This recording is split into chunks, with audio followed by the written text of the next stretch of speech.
ओम अज्ञानतिमिरन्धस्य ज्ञानाञ्जनशलाखया चक्षुरुन्मिलितं येन तस्मै श्रीगुरुवे नमः। नमो ओं विष्णुपदाय कृष्णपृष्ठाय भूतले श्रीमते भक्तिवेदान्तस्वामिन् इति नामिने। नमस्ते सरस्वती देवे गौरवाणी प्रचारिणे निर्विशेषशून्यवादी पाश्चात्यदेशतारिणे। जय श्री कृष्ण चैतन्य प्रभु नित्यानंद श्री अद्वैत गदाधर श्रीवासदि गौर भक्तवृंदा। हरे कृष्णा कृष्ण कृष्णा हरे हरे, हरे राम राम राम हरे हरे। हरे कृष्णा। तो जब महाराज उत्तानपाद ने ये संदेश सुना कि उनके पुत्र ध्रुव अब जंगल से वापस घर की तरफ आ रहे हैं, तो पहले तो उनको विश्वास ही नहीं हुआ, क्योंकि उन्होंने सोचा था कि मेरा पुत्र अपने परिवार के बिना अनाथ रहेगा, उसकी रक्षा कौन करेगा वहाँ पर। घने जंगल में जानवर हो सकता है भूख के कारण उन्होंने मेरे पुत्र को खा भी लिया हो। तो इस प्रकार से उत्तानपाद सोच रहे थे कि मेरा बेटा जो है जीवित वापस कैसे आएगा। लेकिन क्योंकि नारद मुनि ने उनको सांत्वना दी थी, उनको बताया था कि वो भगवान के द्वारा रक्षित हैं, इसलिए उनका कुछ नहीं होगा। जल्द ही भगवान को संतुष्ट करके ध्रुव महाराज वापस आएंगे, ऐसा कह करके नारद मुनि गए थे। तो उनकी बातों पर विश्वास करके उन्होंने जो है इस संदेश वाहक जो संदेश लेकर के आया था उसके ऊपर विश्वास किया और तुरंत अपने गले से जो है कीमती हार उस संदेशवाहक को जो है प्रदान किया।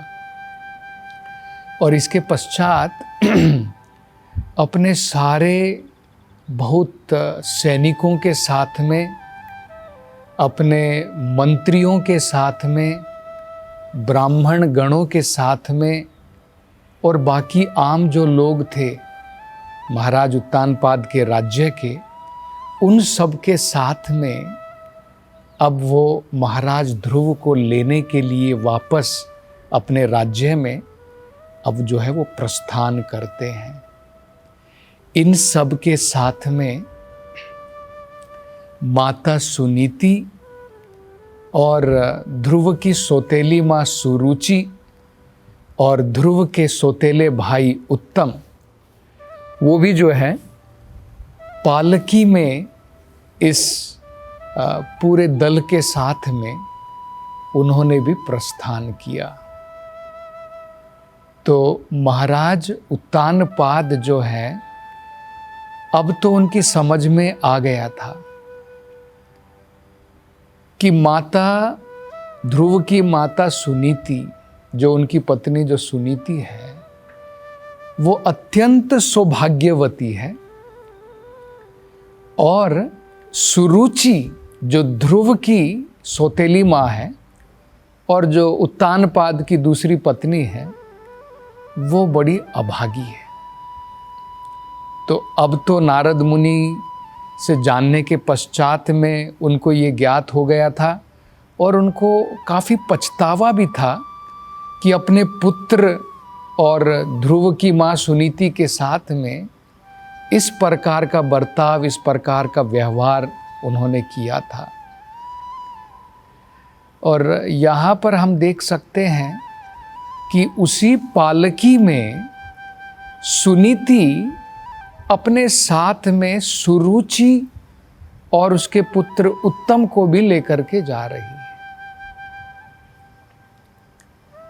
तो प्रश्न उठ सकता है कि सुनीति जो है ध्रुव की माँ है और उसके बेटे का अपमान किया है सुरुचि ने, उसकी सौतेली माँ ने। अब उस सौतेली माँ को अपने ही पालकी में लेकर के सुनीति क्यों जा रही है? तो आचार्य बताते हैं क्योंकि सुनीति जो है किसी आम व्यक्ति की मां नहीं है। सुनीति भी अत्यंत महान है क्योंकि वो महान भक्त ध्रुव की मां है। तो जिस प्रकार से भगवान का महान भक्त, उसे महान आत्मा कहा जाता है, जिसका हृदय बहुत विशाल होता है, ठीक इसी प्रकार से सुनीति क्योंकि ध्रुव की मां थी, उनका हृदय भी अत्यंत विशाल था। तो उनके मन में ऐसे कोई द्वेष की भावना नहीं थी अपनी जो है दूसरी रानी के साथ में, सुरुचि के साथ में, कि इसने जो है मेरे पुत्र का अपमान किया, इसकी वजह से मेरे पुत्र को जो है वन में जाना पड़ा। तो उनको उस प्रकार की कोई भावना नहीं थी। तो बड़े ही दया के साथ में,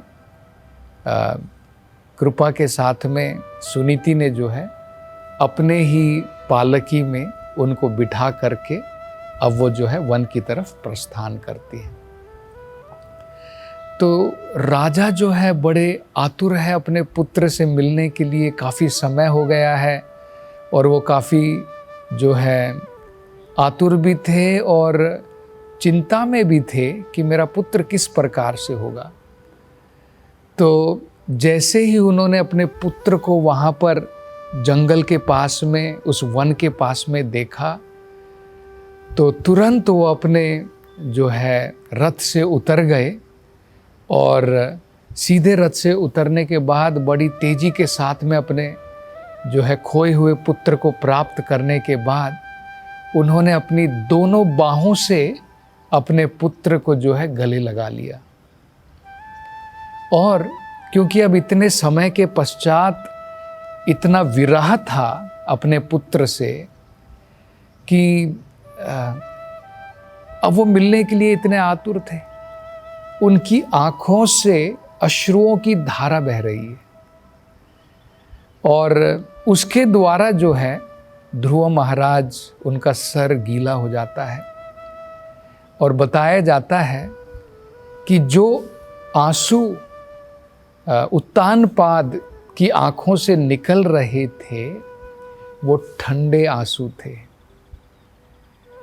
दो प्रकार के अश्रु बताए जाते हैं, एक खुशी के आंसू, एक दुख के आंसू।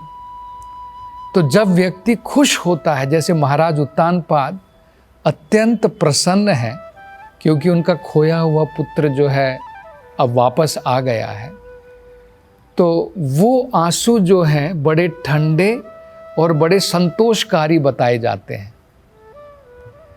जबकि जब व्यक्ति दुखी होता है तो उसकी आंखों से जो आंसू आते हैं वो गर्म होते हैं और वो अशुभ बताए जाते हैं।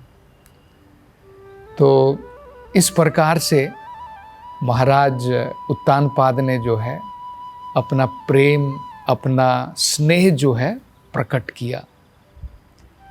अब ध्रुव महाराज जो हैं सबसे पहले अपने पिताजी को दंडवत प्रणाम करते हैं, उनके चरणों पर गिर जाते हैं और उसके बाद में अपनी माँ, सौतेली माँ सुरुचि, उनको भी वो प्रणाम करते हैं। और जब वो देखते हैं कि उन्होंने जो है उनके सौतेले पुत्र ध्रुव ने उनको प्रणाम किया है, तो सुरुचि भी जो है उसको भी करुणा आती है और बड़े ही करुणा के साथ में वो ध्रुव महाराज को उठाती हैं और उनको आशीर्वाद देती है। आयुष्मान भव, तुम लंबा जीवन प्राप्त करो। तो यहाँ पर भी देखिए ये प्रश्न उठ सकता है इस प्रसंग में कि ध्रुव महाराज जो इतने एक प्रकार से अपनी सौतेली माँ के प्रति एक भावना, बदले की भावना लेकर के गए थे, उनकी वजह से ही उन्होंने पूरा घर का त्याग किया था। अनेकों प्रकार के अपमानित शब्द सुन करके उनका हृदय घायल हो गया था, तीर की भांति बताया जाता है, उनका हृदय इतना घायल हो गया था। तो इतना सब होने के पश्चात में अब ध्रुव महाराज जो हैं सुरुचि को भी दंडवत प्रणाम कर रहे हैं। तो इसको हम कैसे समझ सकते हैं? तो भागवत में बताया है कि जिस प्रकार से नदी जो होती है वो हमेशा, पानी जो होता है ऑटोमेटिकली ऊपर से नीचे की तरफ बहता है, तो भगवान के संग में जिस भक्त ने भगवान का संग किया है उसमें सभी प्रकार के अच्छे गुण आ जाते हैं।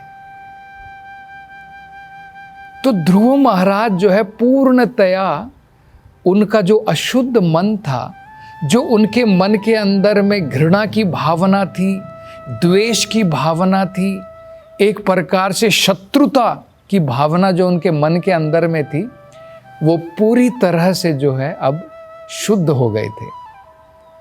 तो अब उनके मन के अंदर में द्वेष, किसी ने मेरा मान किया, किसी ने मेरा अपमान किया था, इसलिए ये मेरा दुश्मन है, ये मेरा दोस्त है, ये सारे द्वंद्व की भावना अब चली गई थी। तो ये हम जो है एक परीक्षा, टेस्ट देख सकते हैं कि जो व्यक्ति आध्यात्मिकता में जिसने प्रगति की है, क्या वो संसार में कुछ लोगों को मित्र सोचता है, कुछ लोगों को अपना दुश्मन सोचता है? हम किसे अपना मित्र सोचते हैं? जो मेरी इंद्रिय तृप्ति में सहायता करता है वो मेरा दोस्त है, और जो मेरी इंद्रिय तृप्ति में, मेरे भौतिक सुखों में जो बाधा डालता है वो मेरा दुश्मन है। तो भगवान का भक्त तो इससे ऊपर आ जाता है, वो अपनी इंद्रिय तृप्ति में नहीं लगा है, वो तो भगवान की खुशी में लगा है, भगवान की सेवा में लगा है। तो कोई उसका मान करता है, कोई उसका अपमान करता है, उसे कुछ लेना देना नहीं है, वो दोनों के लिए बराबर है। तो इसलिए ध्रुव महाराज ने जो है, उनके मन के अंदर में कोई हिचकिचाहट नहीं थी, और उन्होंने जो है अपनी सौतेली माँ को भी दंडवत प्रणाम किया। और ये भी प्रश्न उठ सकता है कि भाई सौतेली जो माँ थी सुरुचि, उसके मन में तो बहुत सारी द्वेष की भावनाएं थी, है ना? ये भी प्रश्न उठ सकता है। तो उसने कैसे आशीर्वाद दे दिया, और उसकी भी आंखों में आंसू आ गए हैं, और आशीर्वाद दे रही है आयुष्मान भवा ध्रुव को, तुम लंबी उम्र जो है जीवन जियो। जिसका इतना अपमान करके भेजा, उसको अपने जो है पति की गोद में बैठने को भी नहीं छोड़ा, और अब उसे आशीर्वाद दे रही है।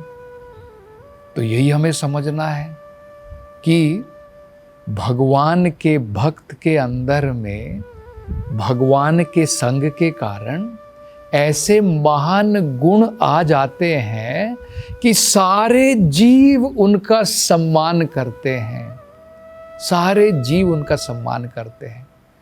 जैसे हमने उदाहरण दिया था ना, पानी स्वाभाविक तरीके से ऊपर से नीचे की तरफ बहता है, इसी प्रकार से सारे जीव उस व्यक्ति का सम्मान करते हैं जो भगवान की सेवा में लगा हुआ है, क्योंकि भगवान की सेवा में लगे हुए व्यक्ति के अंदर में सभी प्रकार के श्रेष्ठ गुण अपने आप ही आ जाते हैं भगवान के संग के कारण।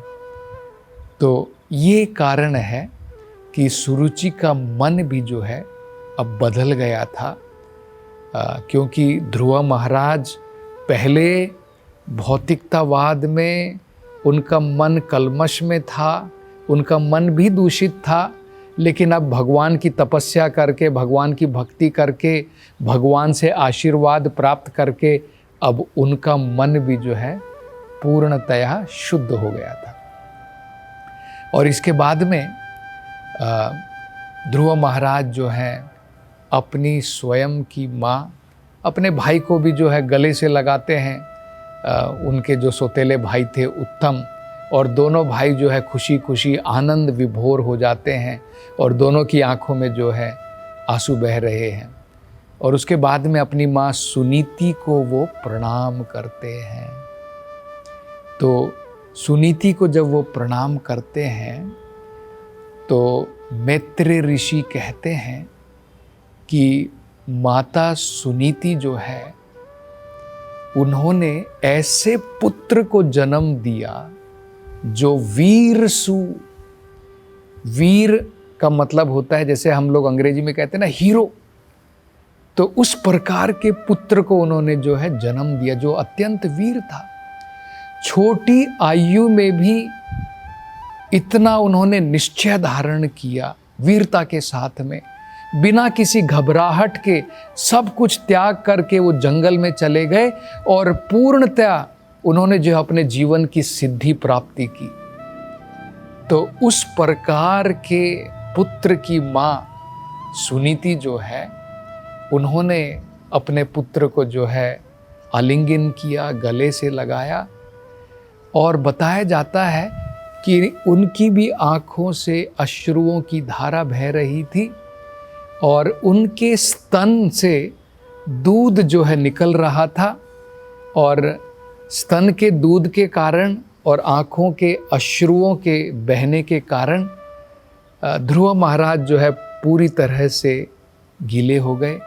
और मैत्रेय ऋषि कहते हैं ये बड़ा शुभ चिन्ह था।